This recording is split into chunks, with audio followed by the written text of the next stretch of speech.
네, 오늘은 여기 보시는 것처럼 살아있는 희생물이라는 제목으로 말씀을 상고해 보고자 합니다. 그래서 오늘 본문 구절은요, 잘 아시는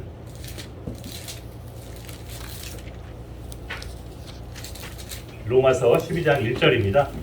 성경을 찾아서 읽으셔도 좋고 아니면 여기 잘 보이시니까 1절을 다 같이 한번 먼저 소리 맞춰 읽어보고 시작하겠습니다. 그러므로 형제들아, 내가 하나님의 긍휼을 힘입어 너희에게 간청하노니 너희는 너희 몸들을 거룩하고 하나님께서 받으실 만한 살아있는 희생으로 드리라. 그것이 너희의 합당한 섬김입니다. 사실 이 장소에서는 지난 2주에 걸쳐서 이 경배, 예배라고 우리가 부르는 영어로 워십이죠. 그것으로 좀 말씀을 우리가 공부해 왔었습니다. 이제 그것을 못 들으신 분들을 위해서 그냥 결론적으로 그 내용을 말씀드리자면, 신약 시대의 그리스도인들에게 경배 개념이란 어떤 특정한 장소에서 또 특정한 시간에 드리는 특정한 종교적 의식이나 프로그램이 아니라 영과 진리 안에서 살아가는 그리스도인의 하나님께 받아들여질 만한 삶 자체를 말하는 것이다, 이렇게 이야기할 수 있습니다. 그래서 구약 성경에서처럼 이 경배드린다는 표현이 별도로 신약교회와 관련해서는 많이 등장하지 않는다는 사실입니다. 오늘 여러 형제 자매들과 함께 나누고자 하는 이 본문 구절인 로마서 12장 1절도 많은 사람들이 예배와 관련해서 이해하고 있습니다.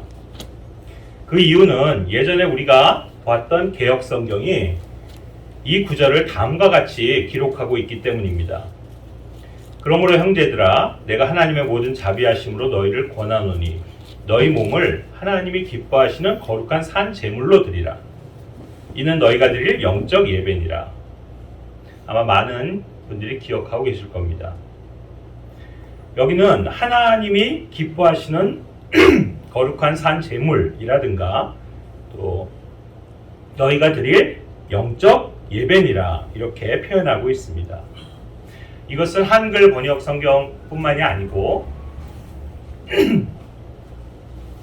그 영어 역본들에서 대표적으로 요즘에 가장 많은 사람들이 보는 NIV 같은 데를 찾아보면 Holy and pleasing to God, this is your spiritual act of worship 이라고 되어 있습니다. 그러니까 거룩하고 하나님이 기뻐하시는, 그래서 이것이 너희의 영적 예배 행위다, 뭐 이렇게 말할 수 있을 것입니다. 저 역시도 개인적으로 예전에 그 한글 개역 성경의 표현이 워낙 오랫동안 머릿속에 각인이 되어 있다 보니 이는 너희가 드릴 영적 예배니라 라는 그 말이 아주 자동적으로 튀어나올 만큼 제 입에 배어 있었습니다.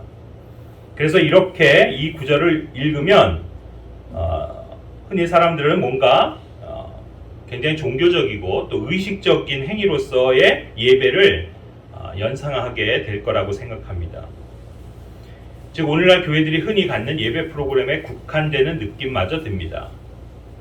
그것은 저희가 지난 시간에도 제가 말씀을 드렸었는데, 로마 카톨릭 교회가 매주일 행하는 미사에 근거하고 있기 때문이고, 더 위로 거슬러 올라가면 구약 시대 제사장들이 드렸던 희생 헌물에까지 연결되기 때문입니다. 그래서 이곳에서 하나님께서 기뻐하시는 희생물이라고 표현하므로 그 율법 시대에 제단 위에 희생물을 드리는 모습을 상상할 수 있고, 그것을 신약 개념의 예배로 규정하고 싶었던 것 같습니다.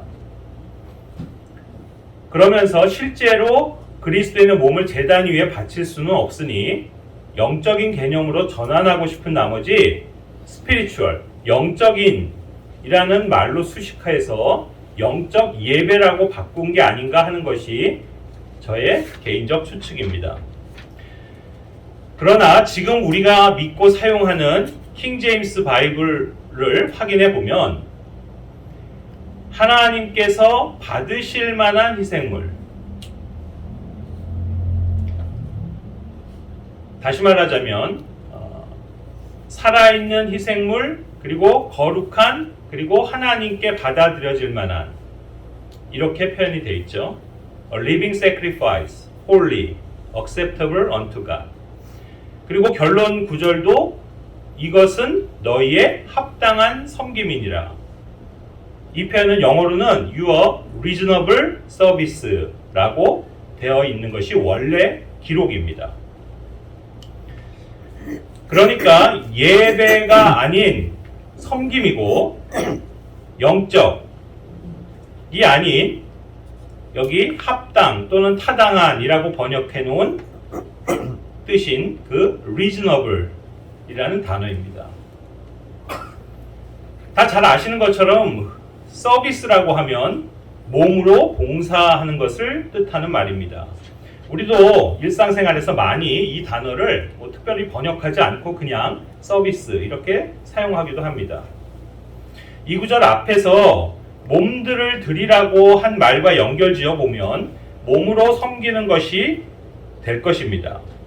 그런데 왜 그 앞에 이 영어 단어 reasonable 이라는 단어를 사용하셨을까요? 저 역시 이 단어를 처음 마주하면서 꽤나 어색하고 혼란스럽게 느껴졌습니다. 왜 하나님께서는 이 단어를 채택하셨을까? 그래서 저는 성경에서 이 단어가 또 다른 곳 어디에 사용되었는지를 알고 싶어서 성구사전을 찾아봤더니 당황스럽게도 다른 곳에서는 발견할 수 없고 오직 이곳 로마서 12장 1절에만 이 단어가 등장하고 있음을 알게 되었습니다. 결국 기도하는 마음으로 이 단어와 또 이 구절을 묵상해 볼 수밖에 없었는데 이 단어 자체가 갖는 뜻을 들여다보면 reason 플러스 able 이렇게 나눠볼 수 있습니다. reason은 다 아시겠지만 이유라는 뜻을 갖고 있습니다. 그리고 뭐뭐 할 수 있다 이렇게 되어 있어서 이것을 풀어서 말해보자면 이유가 설명 가능한 이런 의미입니다. 그래서 우리말로는 흔히들 그럴싸하다라는 뜻으로 합당하다, 타당하다 또는 합리적이다 이렇게 말할 때 사용하는 단어입니다. 분명한 것은 reason이라는 말은 기본적으로 생각, 이성, 그리고 영어로 logic이라고 그러죠. 논리의 그 바탕을 두고 있는 단어로서 느낌이나 감정과 같은 개념들과는 구별됩니다.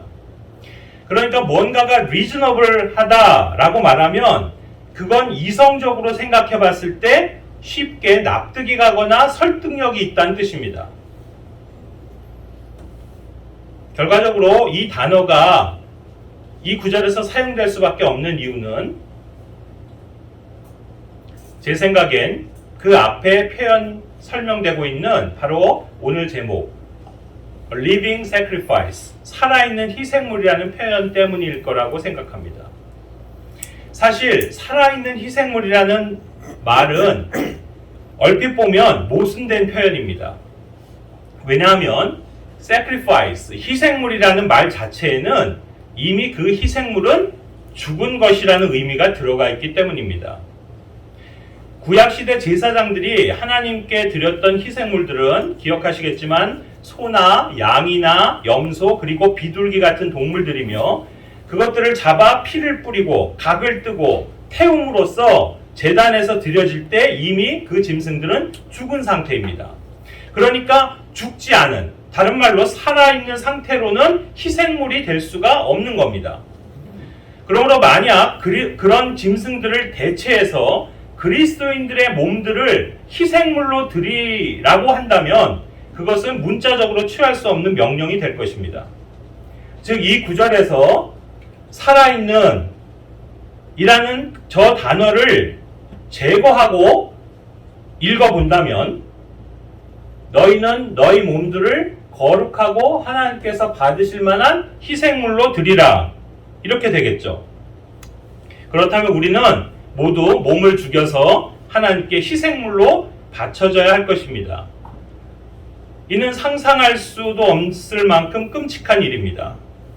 그런데도 만일 누군가가 이것을 문자적으로 취해 그리스도인의 몸을 희생시켜 하나님께 드린다면 그것은 과거에 이교도들이 자행하던 인신 제사와 다를 바가 없을 것입니다.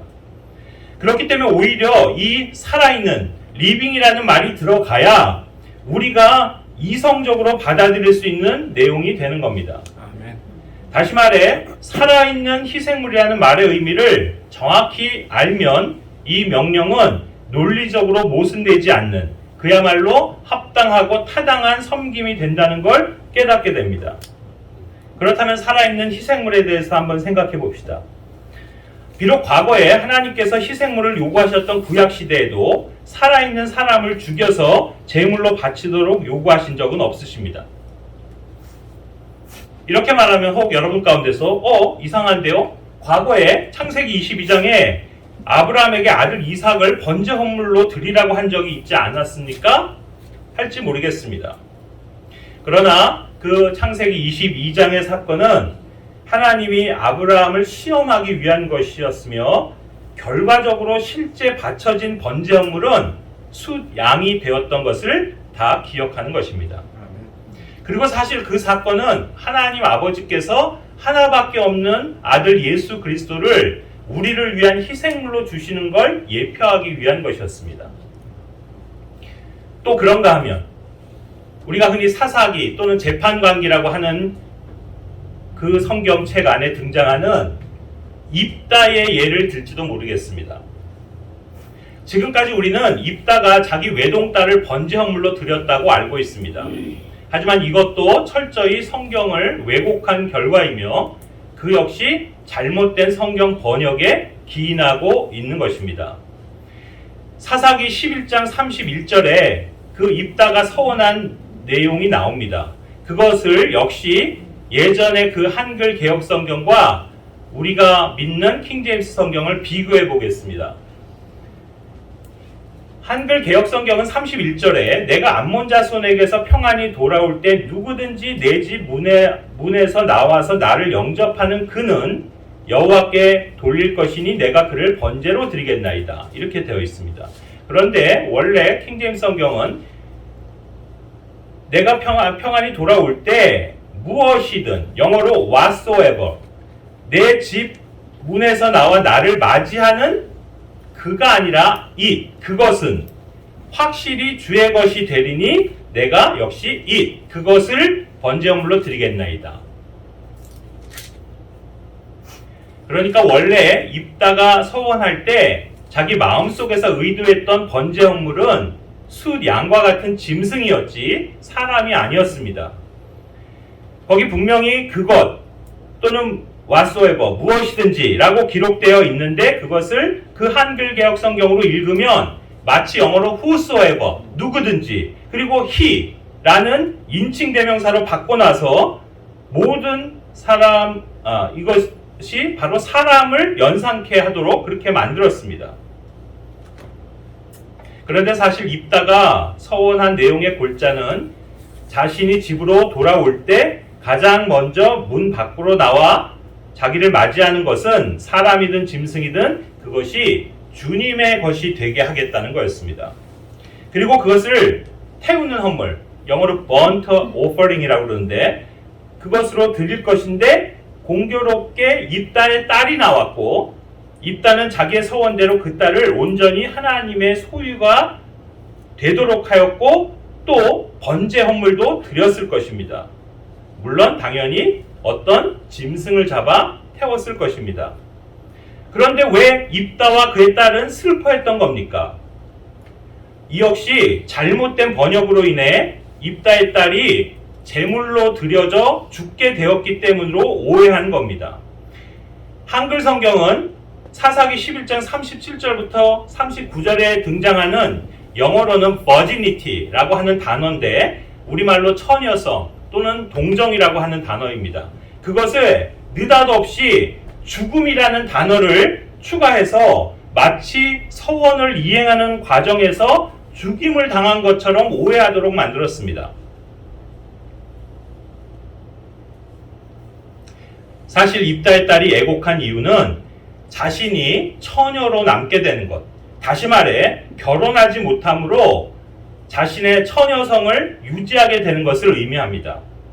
성경은 이 처녀성으로부터 벗어나는 것은 곧 결혼하는 것과 동일한 의미로 사용하고 있음을 알 수 있습니다. 누가복음 2장 36절에 그 안나라는 여자가 나오는데 그는 남편과 결혼해서 7년을 살았다라고 되어 있는데 그 상태를 from her virginity, 그가 처녀를 벗어나서 이렇게 표현하고 있습니다. 그러니까 결혼을 함으로써 이제 더 이상 처녀가 아닌 거죠. 그러니까 여기 입다의 딸은 결혼을 했다면 처녀가 이제 더 이상 아닌 상태로 살아야 할 수 있었는데 계속해서 처녀로 남아 있음으로 인해서 그가 슬퍼했다, 이런 뜻입니다. 여자가 계속해서 처녀의 상태를 유지한다는 말은 곧 결혼하지 않는다는 뜻입니다. 우리가 본 이 사사기 11장 37절의 의미는 그래서 입다의 딸이 무슨 우리나라 그 심청이처럼 처녀의 몸으로 제물이 되어 죽는 걸 슬퍼했다라는 말이 아니라 성경에서 마치 과거에 그 한나라는 여인이 자기가 얻은 아들 사무엘을 평생토록 주의 집에서 섬기도록 드렸던 것처럼 자신을 주님의 소유로 만들어 일평생을 처녀의 몸으로 살아야 하는 것을 슬퍼한 것입니다. 실제 이 스토리의 결말 부분인 39절은 입다의 서원대로 그의 딸이 남자를 알지 아니했다라고 기록하고 있습니다. 무슨 말입니까? 그녀는 그래서 결혼하지 않고 독신으로 끝까지 살면서 하나님을 섬겼다, 이렇게 이해할 수 있을 것입니다. 이처럼 하나님께 헌물로 바쳐진 사람은 자기 몸을 마음대로 할 수 없으며 그러므로 이런 사람은 결혼할 수 없었습니다. 원래 이런 식으로 구약의 율법화에서는 딸이 스스로가 자신을 속박하겠다라고 주 앞에 서원하고 또 그녀의 아버지는 그걸 묵인할 경우 그 서원은 유효하게 됨을 민수기 30장 4절은 보여줍니다. 또 만일 여자가 어려서 자기 아버지 집에 있을 때 주께 서원하여 자기를 속박하기로 서약으로 맹세하였는데 그녀의 아버지가 그녀의 서원이나 혹은 그녀가 자기 혼을 속박하려고 말한 그녀의 서약을 듣고서도 그녀에게 아무 말도 하지 아니하면 그녀의 모든 서원은 유효하며 그녀가 자기 혼을 속박하려고 말한 모든 서약이 유효하리라. 그리고 모든 율법파에서 하나님께 헌신하는 서약의 경우는 그것을 물을 수 없음을 민수기 30장 2절이나 레위기 27장 2절 또 민수기 6장 2절 등을 통해서 알 수 있습니다. 여기 민수기 3장 2절에서도 사람이 주께 서원하거나 자기 혼을 속박하기로 서약으로 맹세하거든 그는 자기 말을 깨지 말고 자기 입에서 나오는 모든 것에 따라 행할지니라. 자, 그런데 입다의 경우는 딸 스스로가 한 서원이 아니었고 아버지인 자기가 하나님께 한 서원이었습니다. 그것도 입다가 자기 혼을 속박하겠다, 그러니까 자기를 성별해서 하나님께 드리겠다고 한 게 아니고 딸에 해당하는 경우였기에 그의 서원은 충분히 물을 수도 있었던 겁니다. 그럼에도 불구하고 입다는 자신이 주 앞에 한 말을 거둬들일 수 없다고 고백했고 또 그 딸 역시도 그런 아버지의 결심에 기꺼이 따르겠다라고 말하고 있음을 35절, 36절에서 발견케 됩니다. 보시죠. 내가 주를 향해 입을 열었으니 능히 돌이키지 못하리로다.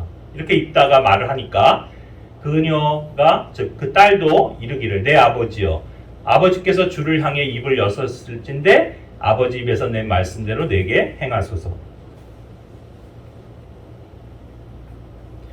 자신의 서원을 물을 수 있었음에도 취소하지 않고 주 앞에서 이행한 이것이 저는 바로 입다가 히브리서 11장에 열거되는 믿음의 사람들 그 리스트 가운데 한 명으로 거론될 수 있었던 이유라고 생각합니다. 히브리서 11장 32절에 보면 입다가 바로 그 믿음의 조상들의 그 인명부에 등장하고 있습니다. 그렇게 생각하지 않으십니까? 과연 이것 말고 입다에게서 무슨 또 다른 믿음의 행위를 발견할 수 있습니까? 성경에서. 사실 입다가 이스라엘을 위해 나가서 암몬 자손들과 싸워 승리하고 이스라엘의 재판관이 된 데에는 하나님께 대한 올바른 동기나 믿음에서 출발한 것은 사실 아니었습니다. 원래 입다는 창녀의 아들로서 자기 형제들로부터 무시당하고 그래서 그들에게서 도망쳐 지내던 그런 보잘것없는 신세였습니다. 그러다가 암몬 자손이 길르앗을 치려고 나오니까 그곳 주민들이 입다에게 도움을 요청했고 입다는 그 기회를 이용해 길르앗의 우두머리가 되고자 하는 거래를 했습니다. 11장 9절 10절에 보면 입다가 이렇게 얘기합니다. 만일 주께서 그들을 내 앞에 넘겨주시면 그러면 내가 너희의 머리가 되겠느냐. 그랬더니 그 장로들이 좋다. 그렇다. 우리가 맹세하마. 네가 전쟁을 승리로만 이끌어 준다면 너를 우리의 우두머리로 그렇게 삼겠다. 그래서 이 딜이 성사가 된 겁니다. 다시 말해 입다가 전쟁에 앞장서 나가 싸운 이유는 자신의 사사로운 복수와 출세를 위한 동기에서 나온 것이었음을 알 수 있습니다. 그리고 그가 싸움에 임하는 태도에서도 전적으로 그가 하나님을 신뢰함으로 승리를 미리 확신했다고도 볼 수 없습니다. 그래서 그가 하나님께 자신의 무사 귀환을 간청하면서 그렇게 되면 번제 헌물을 드리겠다라고 약속한 겁니다. 즉 자신이 전쟁에서 살아남아서 무사히 돌아오게 된다면 자기 눈에 첫 번째로 띄게 되는 것을 주님께 드리겠다라고 한 것입니다. 즉 그는 전쟁의 승리와 자신의 맹세를 하나님과 맞바꾼 겁니다. 그러므로 입다가 전쟁에서 승리하여 돌아오는 순간까지 그 어디서도 그가 소위 그 히브리서 11장의 키워드라고 할 수 있는 by faith, 믿음으로 뭐뭐했다라고 할 만한 표현들이 그럴 만한 행동들을 발견할 수 없습니다. 하지만 그럼에도 불구하고 그가 저렇게 믿음의 조상들 안에 포함될 수 있었던 이유는 바로 그가 자기 서원을 지켰기 때문이라고 말할 수 있을 것입니다. 서원한 것은 반드시 이행해야 하는 것은 구약의 법칙입니다. 신명기 23장 21절 22절에 내가 주 하나님께 서원하거든 서원한 것을 갚기를 더디하지 말지니라. 만약 서원한 걸 갚지 않는 것은 죄가 된다고 말합니다. 전도서 5장 4절 5절에서도 내가 하나님께 서원하거든 그것을 갚는 일을 미루지 말라. 그것을 만약에 지키지 못할 바엔 서원을 차라리 하지 않는 것이 더 낫다고까지 그렇게 이야기합니다.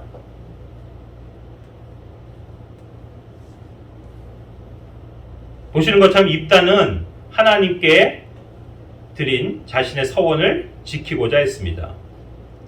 입다는 자신을 맞이하는 그것을 burnt offering, 이 번제 헌물로 드리겠다라고 서원했던 겁니다.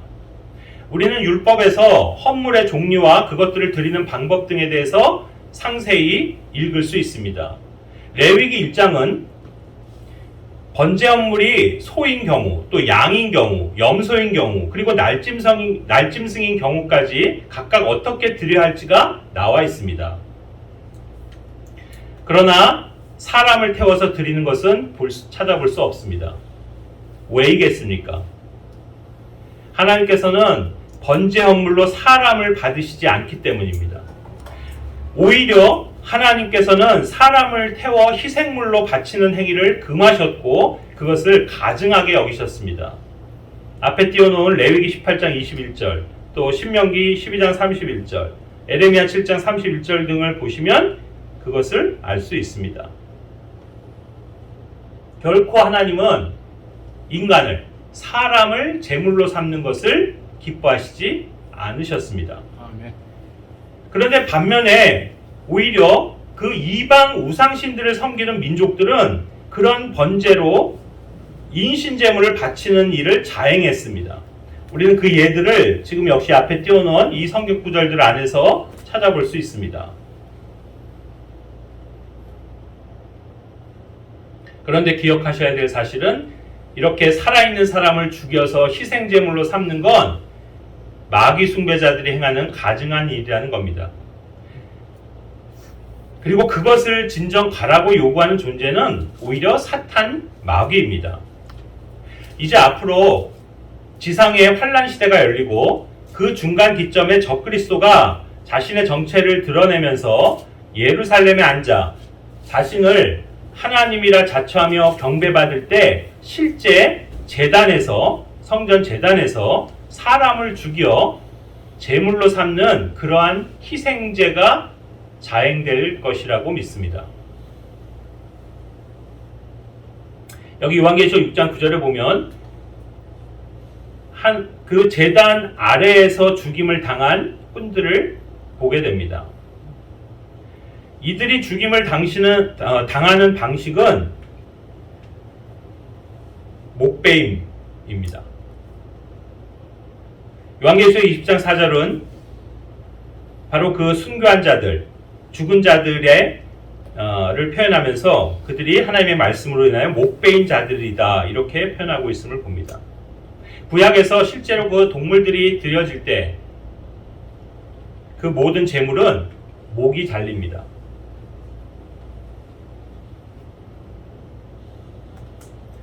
그런데 저는 특별히 그 적그리스도가 그렇게 인신 제물을 드리는 그런 것을 자행할 때 특별히 많은 어린아이들을 잡아서 제단 위에서 실제로 불태우게 될 거라고 추측합니다.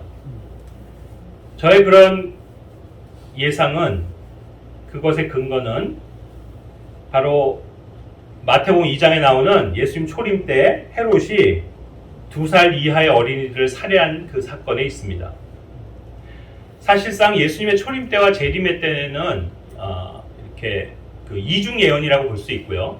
그것이 동일하게 재생될, 그러니까 반복이 될 것인데 분명히 적그리스도도 어린아이들을 잡아서 그들을 실제로 제단에서 불태우는 그러한 일을 할 거라고 생각합니다.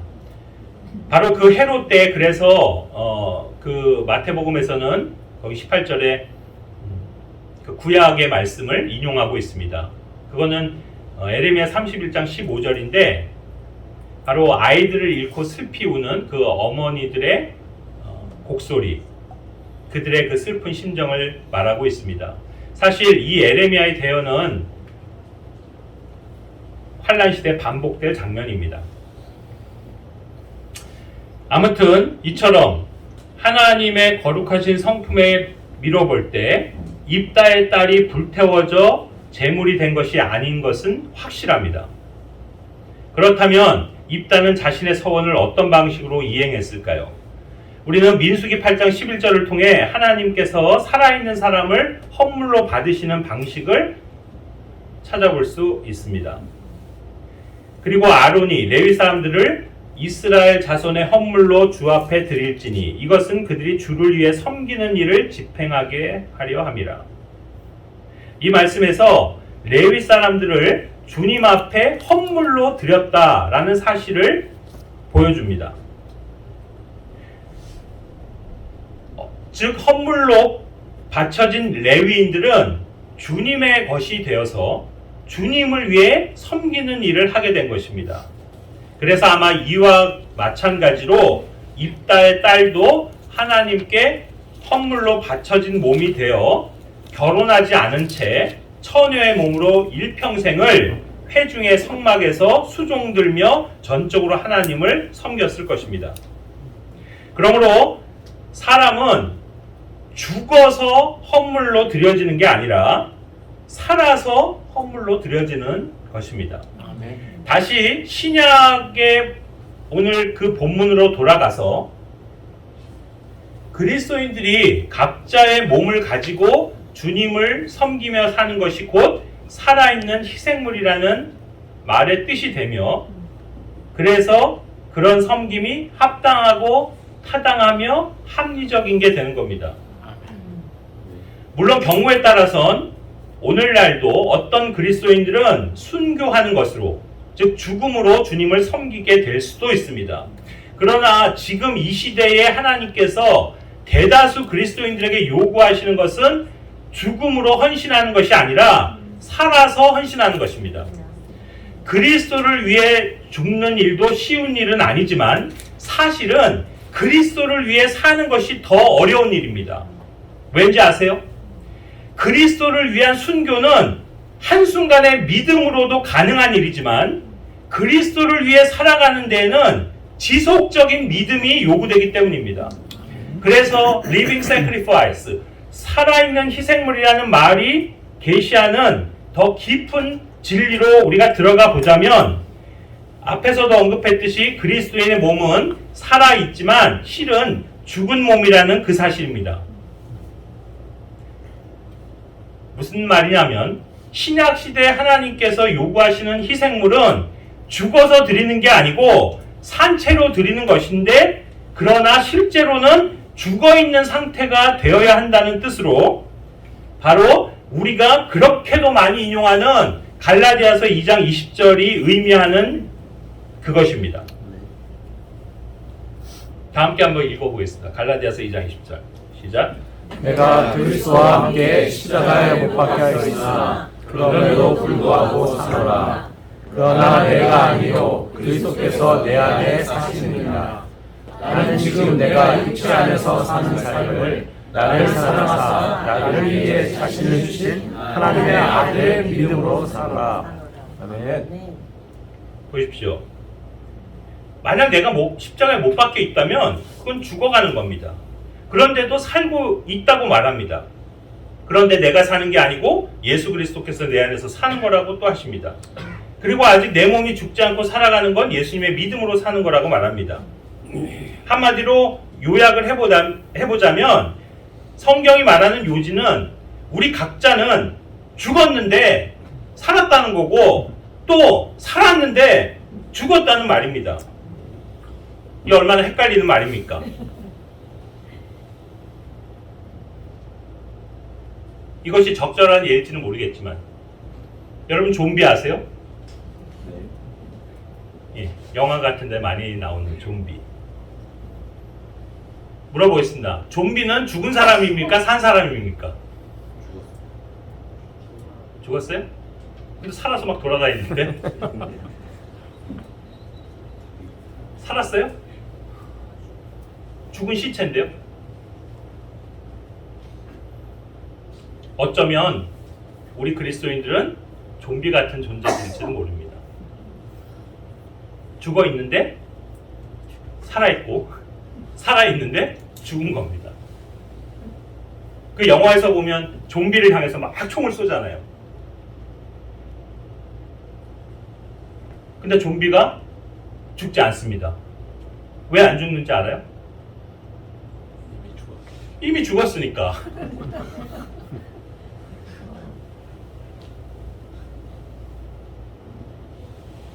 우리 그리스도인을 어떻게 도대체 설명해야 할까요? 사실 이것이 사도 바울이 신약에서 가르치는 그 교리들 중에 가장 중요한 교리 중 하나입니다.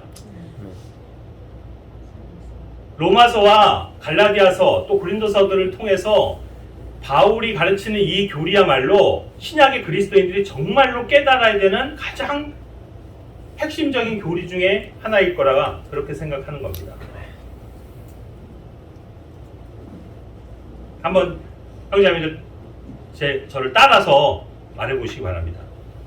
자, 그리스도인은 그리스도인은 살아있는, 살아있는 죽은 사람이다. 죽은 사람이다.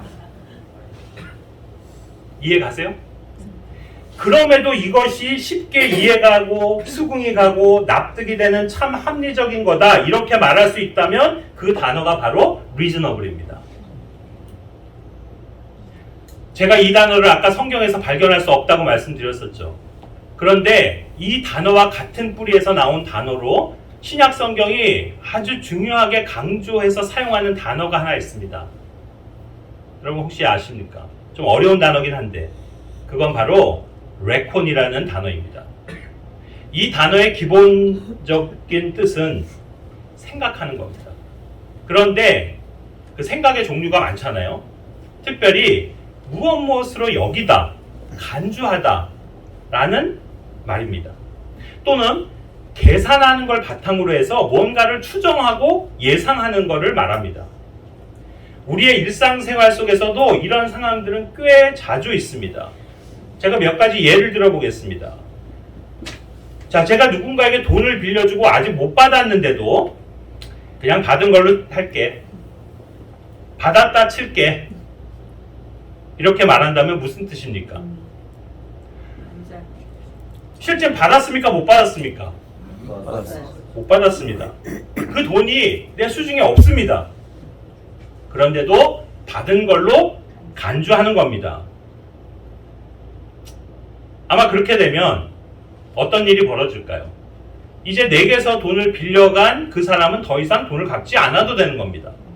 그리고 또 나는 더 이상 그 돈을 못 받으면 어떡하지 하면서 전전긍긍할 필요도 없고 스트레스를 받지 않아도 될 겁니다. 또 어떤 표현들이 있을까요? 지난주에 소백금 형제가 생일이었다면서요. 몰랐네요. 같이 밥이라도 먹었어야 했는데 미안하네 라고 이렇게 얘기하면 백금 형제는 아마도 이렇게 대답할 겁니다. 아니에요. 괜찮아요. 먹었다고 생각할게요. 마음만 받을게요.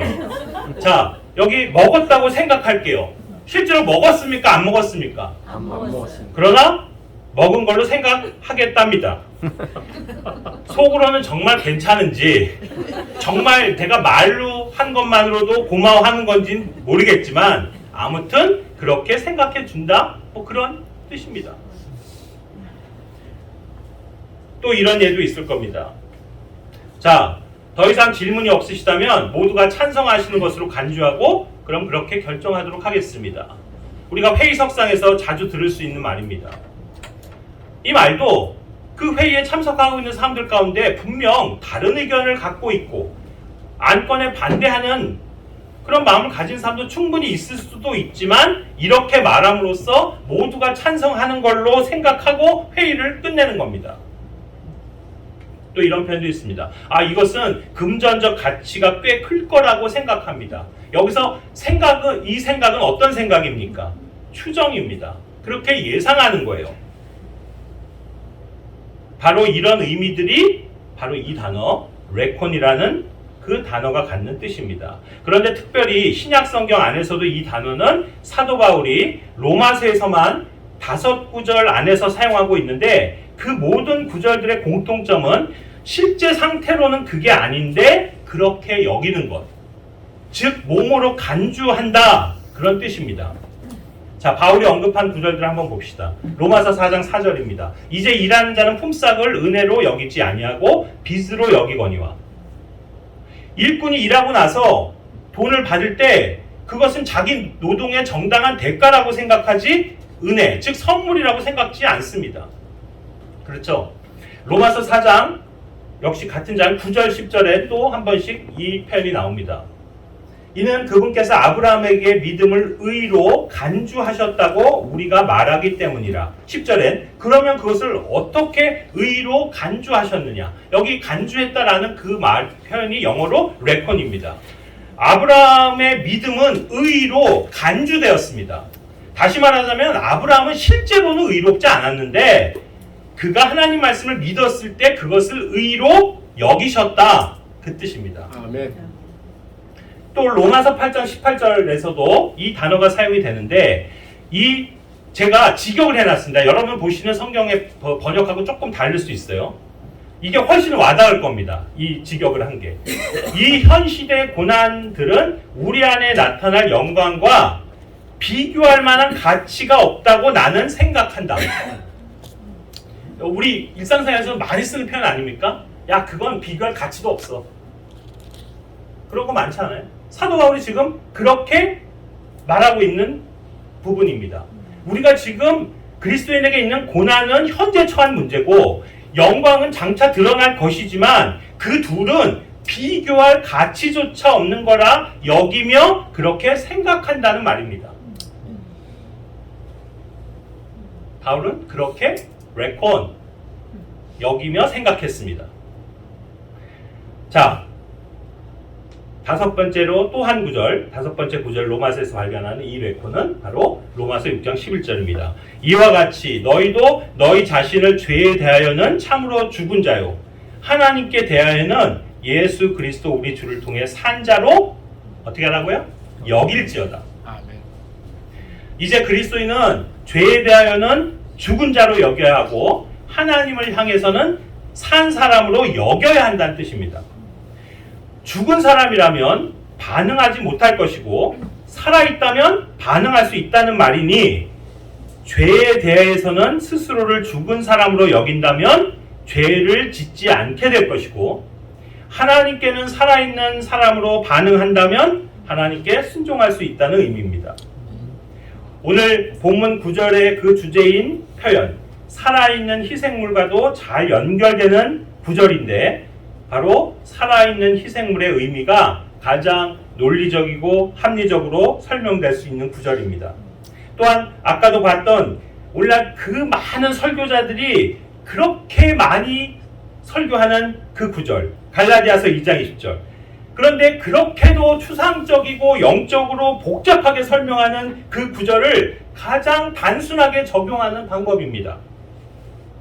어떻게 살아있는 내 몸을 죽은 희생물로 하나님께 드릴 수 있냐는 겁니다. 그것은 실제로 내 몸을 죽이라는 게 아니고 죽은 것으로 여기라는 겁니다. 실제 로마서 6장 7장은 우리의 육신이 죽었다라고 선언하고 계시는데 그것을 실제라고 생각하라는 겁니다. 즉 그렇게 간주하라는 말입니다. 그러면 결과는 똑같습니다.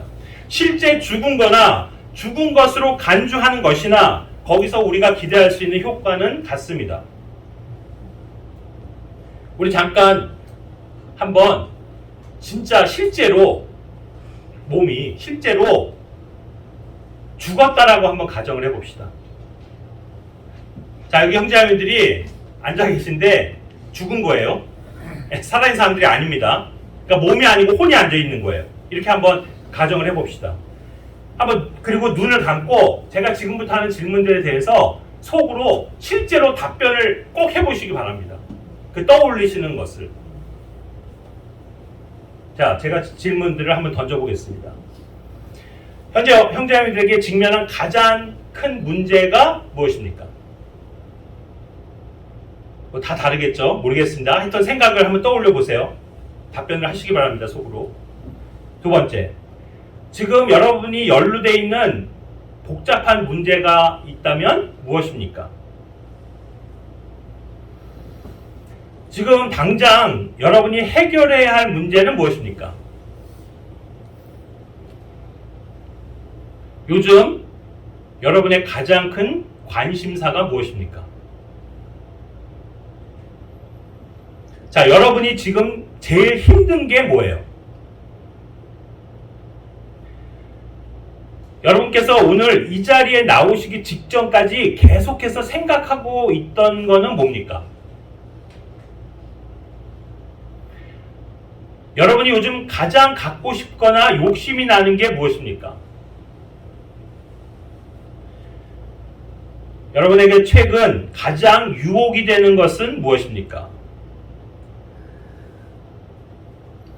여러분이 생각만 하면 금방 심란해지고 금방 염려에 빠지게 만드는 게 있다면 그건 무엇입니까?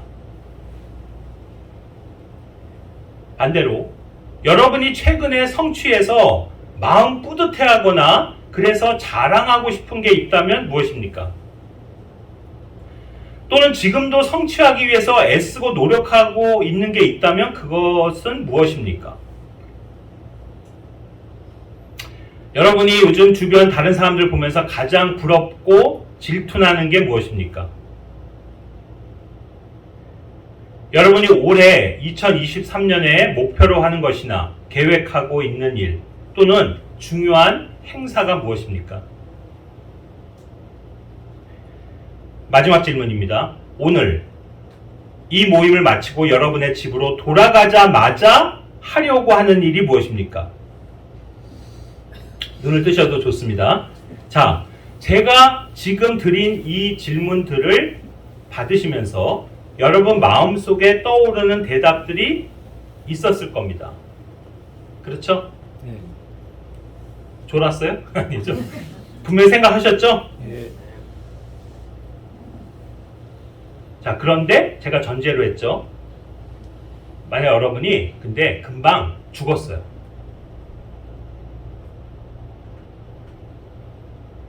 지금 죽었습니다. 자, 그럼 어떻게 됩니까?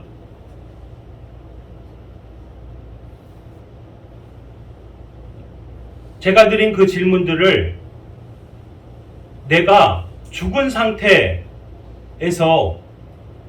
그 마음속에 떠올렸던 답변들이 지금도, 그러니까 지금 죽어있는 나에게도 계속 어떻게 관련되는지를 생각해 보시기 바랍니다.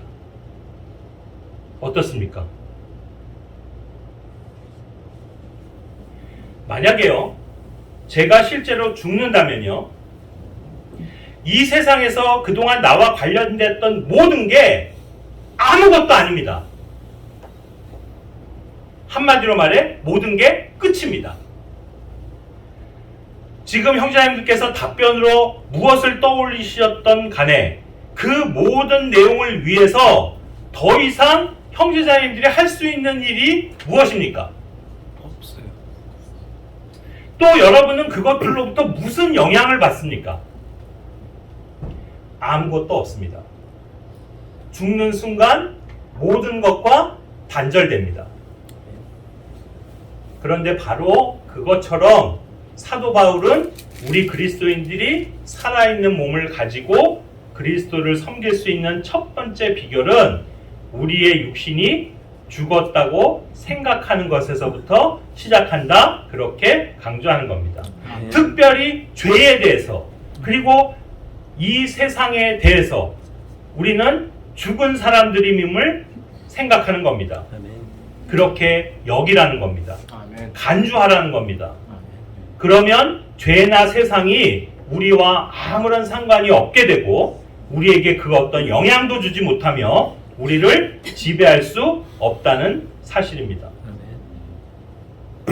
아마도 제가 추측컨대 그것은 저 역시 마찬가지니까 우리 모두가 겪는 가장 큰 숙제는 항상 죄의 문제일 겁니다. 그렇다면 우리 그리스도인들이 죄를 짓지 않을 수 있는 가장 확실한 비결은 무엇이겠습니까? 죽으면 됩니다. 죽으면 더 이상 죄를 짓지 않습니다. 단순하지 않습니까? 만일 우리가 죽는다면 죄를 그치게 될 겁니다. 이보다 더 쉽고 확실한 방법이 어디 있겠습니까? 그런데 하나님은 그렇다고 우리에게 몸을 죽이라고 요구하지 않습니다. 즉 여러분, 더 이상 빨리 죄 짓지 말고 빨리 자살해서 내 곁으로 와, 이렇게 하시지 않는다는 겁니다.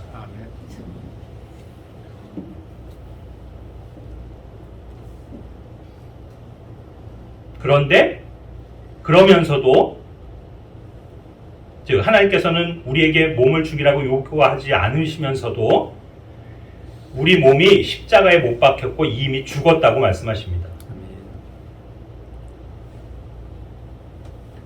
그리스도인이 아까도 말했지만 우리가 살아있는 희생물로 드린다는 그 말의 의미는 그리스도인의 몸을 죽이는 게 아니라 이미 몸이 죽었다는 걸 알라고 하시는 겁니다. 만약 그리스도인의 몸을 죽여서 드리라고 한다면 그거는 앞서도 말한 것처럼 전혀 리즈너블하지 않습니다. 우리는 성경의 선언을 믿고 그렇게 생각해야 합니다. 다시 한번 말하지만 그렇다고 여겨야 합니다. 그래서 사도 바울은 항상 주 예수님의 죽으심을 우리 몸에 짊어져야 한다라고 고백하면서 심지어 자신은 매일 죽는다고까지 말하고 있습니다. 고린도서 15장 31절에 나는 날마다 죽노라.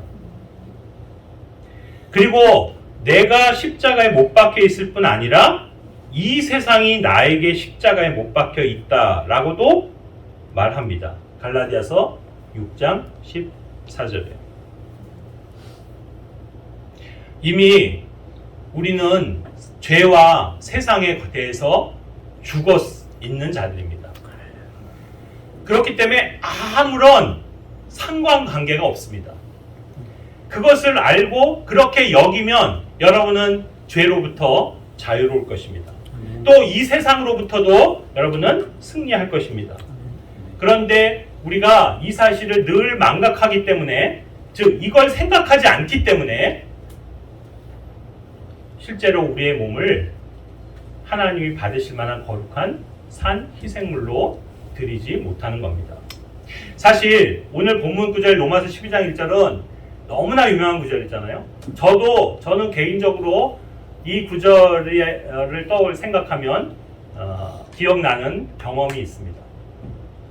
그것은 제가 중학교 2학년 때 처음으로 수련회라는 곳에 참석했던 때입니다. 수양회.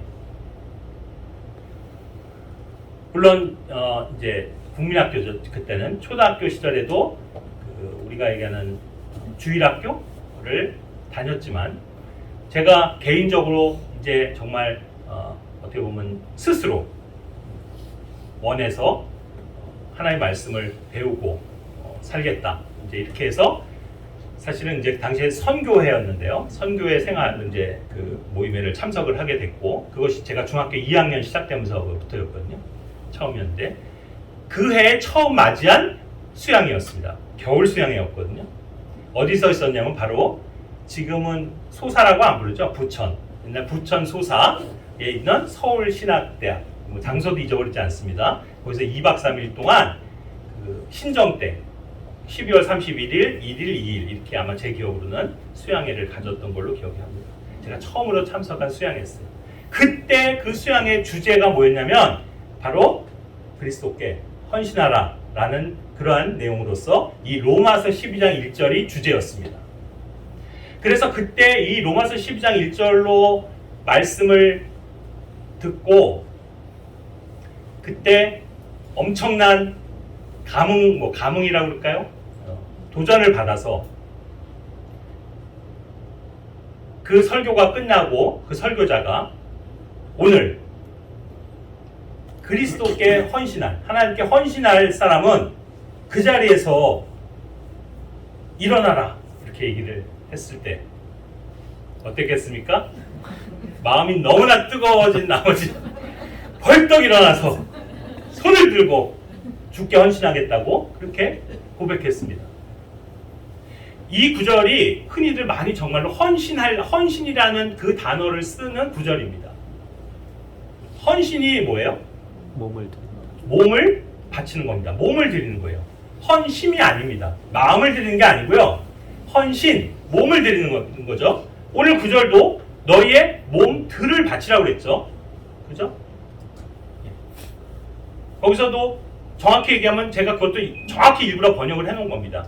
원래 우리가 보는 성경에도 그냥 몸이라고 돼 있어요. 단수로 돼 있을 거예요. 근데 영어로는 bodies, 복수로 돼 있습니다. 왜 그럴까요? 지금 교회 그리스도인들 각각에게 하는 말입니다. 우리 각각의 모든 그리스도인은 각자 자기의 몸을 하나님께 드려야 한다. 그런 뜻이 되겠죠. 자, 그래서 그 수양회 때 그 헌신의 시간에 주여 내가 이제부터는 헌신하겠습니다. 헌신해서 살겠습니다. 이렇게 하고요. 그날 수양회를 마쳤습니다. 너무나 뜨거운 나머지 진짜로요. 뭐 그 표현이 맞는지 모르겠지만 그게 성령 충만한 건지 뭐 정확히 모르겠으나 그때 너무너무 충만했습니다. 그래서 수양회를 파하고 이제 귀가하는데 이제 많은 형제자매들하고 함께 이제 서울로 돌아오는 버스를 탔습니다. 시외 버스. 그 부천을 통과해서 뭐 서울로 오는 거였겠죠. 우리 형제자매들을 포함해갖고 그 안에 많은 사람들이 타고 있었습니다. 이미. 해가 이미 이제 져서 껌껌해지는 시간쯤 됐어요. 아마 겨울이었으니까 5시 뭐 이렇게 됐겠죠. 자리가 없어서 서 있었습니다. 우리 형제자매들 거의 다 서 있었어요. 그리고 다 꽉 찬 거의 많은 버스였습니다. 근데 제가 얼마나 마음이 뜨거웠는지 거기서 참을 수 없어서 중학교 2학년짜리가 냅다 소리를 질렀습니다. 여러분, 제가 중학생인데 중학생 어린 학생인데 여기 있는 어른들께 제가 꼭 하고 싶은 말이 있습니다. 그리고 뭐 지금 기억도 안 나지만 했던 복음을 전했습니다. 예수님. 여러분은 죄인이고 뭐 죄인 죽으면 지옥 가야 되고 그다음에 예수 그리스도께서 우리를 대신해서 십자가에 죽으시고 뭐 쫙 얘기했죠. 버스가요 이런 숙연해졌습니다. 그렇지 않았겠어요? 조그만 중학생 놈이 거기서 막 소리를 질러대니까 그리고 안 들을 수가 없잖아요. 하여튼 그런 분위기였습니다. 그 정도로 그날 충만했어요. 제가 그렇게 뜨거워졌습니다. 그 헌신에 대한 메시지를 듣고 이 로마서 12장 1절을 보고서 아마 그때 기분으로는 바로 그 며칠 상간에 내가 순교할 일이 있었으면 순교했을 것 같아요. 자, 그런데 좀 시간이 지나서 어떻게 됐을까요? 그 뜨거움이 계속 갔을까요? 제가 정말로 헌신해서 그렇게 살았고 막 날마다 순교하는 자처럼 살았을 수 있었을까요? 참 그랬으면 좋았을 텐데 그러지 못하더라고요. 다시 학교로 돌아가고 다시 세상 친구들과 놀고 또 그게 좋고 뭐 그런 식으로 또 살았습니다.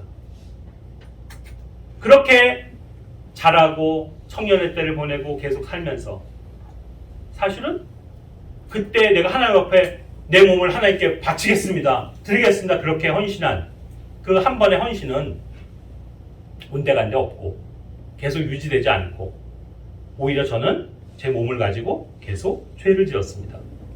죄를 짓고 사는 거예요. 이 얼마나 아이러니한 겁니까? 과연 그리스도인에게 헌신이라는 것이 무엇일까요? 그래서 저는 생각합니다. 아까도 말했지만 죽는 것은 어쩌면 내가 그런 최고조에 올라있을 그 상태에서는 내가 주님, 네, 죽겠습니다. 제 목을 치십시오. 그렇게 할 수 있을지 모릅니다. 충분히 가능합니다. 그러나 하나님이 진정 원하시는 살아있는 희생물로 하루하루를 사는 것은 오히려 그렇게 녹록한 쉬운 것이 아니라는 겁니다. 그래서 그리스도께 즉 하나님께 우리의 몸을 살아있는 희생물로 들여서 산다는 것은 오늘 말씀드렸던 이 내용들을 생각해 보면 무엇입니까? 이것은 그렇게 일순간에 한 번에 어떤 믿음의 고백으로 헌신의 선언으로 그렇게 되는 것이 아니라는 겁니다. 여기 청년 형제자매들이 다음 주에 청년 캠프 간다고 들었습니다. 그 시간에도 그런 시간이 있을지 모르겠지만 이 젊은 형제들에게 그 1박 2일의 수양회를 마치고 끝날 때쯤 여러분 하나님을 위해서 헌신하겠습니까? 그리스도께 몸을 바치겠습니까? 라고 물어보면 제 예상으로는 100% 그렇게 말할 겁니다. 아니 오늘 이 자리에서도 형제자매들한테 형제자매들이 하나님께 여러분의 몸을 살아있는 희생물로 드리겠습니까? 하면 다 그렇게 얘기할 겁니다. 그러나 그것은 그렇게 한 번의 결심이나 어떤 고백으로 되는 것이 아니라는 겁니다. 그것이 가능하려면 방법은 있죠. 제가 그랬던 것처럼 그런 수양회를 1년 365일 하면 됩니다. 또는 우리가 이렇게 모여서 함께 교제하고 하는 이런 날을 일주일 7일 매일 하면 어쩌면 거의 그렇게 될지도 모릅니다. 그러나 현실은 그렇지 않죠. 그런데 하나님은 우리 각자에게 요구하십니다. 무엇을요? 너희 몸들을 거룩하고 하나님이 받으실 만한 살아있는 희생물로 드리라고 하십니다. 그것은 매일 매순간 우리가 하나님께 이미 앞에서 죽은 자들이라는 것을 생각하고, 그리고 그 하나님의 말씀들에 실제로 우리 몸을 들여 살 때만이 가능한 일입니다. 제가 지금까지 살면서 계속 반복되는 그 갈등, 그건 누구라도 마찬가지일 거라고 생각하는데, 그리스도인들은 아까도 얘기했죠. 그리스도인은 두 가지의 성품, 즉 이중인격자들이다, 이렇게 말할 수 있습니다. 문제는 무엇입니까? 바로 우리의 몸입니다. 제가 몇 달째 계속해서 이 몸에 대해서 말씀을 나누는 이유는 결국 우리의 문제는 이 몸에서 일어나기 때문입니다. 그렇지 않습니까? 우리의 혼은 이미 구원 받았습니다. 우리의 영은요, 거듭났습니다. 근데 문제는 뭐예요? 몸입니다. 이 몸이 아직 구속받지 못해서 여전히 죄에 연약하고, 틈만 나면 죄를 지으려고 그러고, 틈만 나면 육신의 도구로 사용되려고 그렇게 하는 것이 우리의 몸입니다. 그렇기 때문에 그리스도인에게 있어서 하나님의 원하심, 하나님의 요구는 무엇이냐? 우리의 몸을 드려야 한다는 겁니다. 실제로 그리스도인들은 언제 영적입니까? 혹시 제가 여기 앞에서 이렇게 말씀을 전하니까 제가 대단하게 보이실지도 모르겠지만 저는 전혀 그런 사람이 아닙니다. 저 역시 여기 계신 형제님들하고 똑같습니다. 제가 24시간 영적인 사람일 것 같아요? 제가 일주일 7일 동안 영적인 사람인 것 같습니까? 제가 돌아보면 제가 영적일 때는 제가 영적인데 내 몸을 쓰고 있을 때만 영적입니다. 그 외의 시간은 그렇지 못해요. 그러니 제 몸을 어디에 드려야 하겠습니까?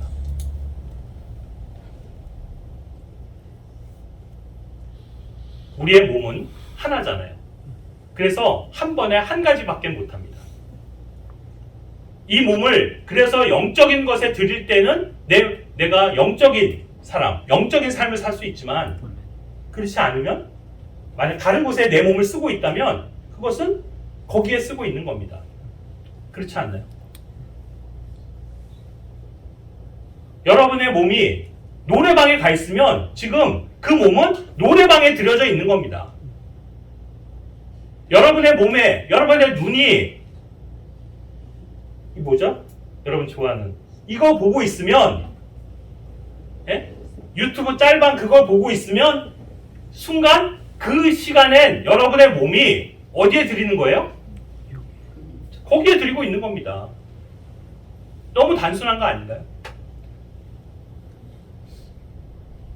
과연 우리의 몸을 어떻게 하나님께서 받으실 만한 살아있는 희생물로 드릴 수 있을까요? 우리는 오늘 이 구절을 통해서 그것을 깊이 생각하고 또 깨달아야 합니다. 하나님이 우리에게 원하시는 것은 첫 번째 거룩한 거예요. 우리의 몸을 거룩하게 하기를 원하십니다. 우리가 거룩하지 않은 곳에 우리의 몸을 쓰면 그것을 하나님께서 받으실 수 없는 겁니다. 두 번째 뭡니까? 하나님께 받으실 만한, 여러분이 하나님과 입장을 바꿔서 생각하면 단순합니다. 여러분이 뭔가를 계획하고 뭔가를 지금 하려고 하는데 이것이 하나님께 acceptable, 하나님이 받으실 만한 것이다 판단이 되면 하나님이 받으시는 겁니다. 근데 여러분이 이거 하나님께서 좋아하실 것 같지 않은데, 받으실 것 같지 않은데 라고 느껴지는 일이라면 분명 그것은 하나님이 받지 않으시는 거겠죠. 거룩하고 acceptable to God, 하나님께 받으실 만한 것이며, 그 다음에 living, 살아있으나 sacrifice, 죽은 자로 그렇게 우리의 몸을 드린다면 그것이 바로 reasonable service, 합당한, 정말 이해가 되는, 설득력을 갖추는 그런 섬김이 된다. 바로 그것이 오늘 이 구절이 말하고자 하는 내용이 아닐까 그렇게 생각해 봅니다. 기도하고 오늘 말씀 마치겠습니다.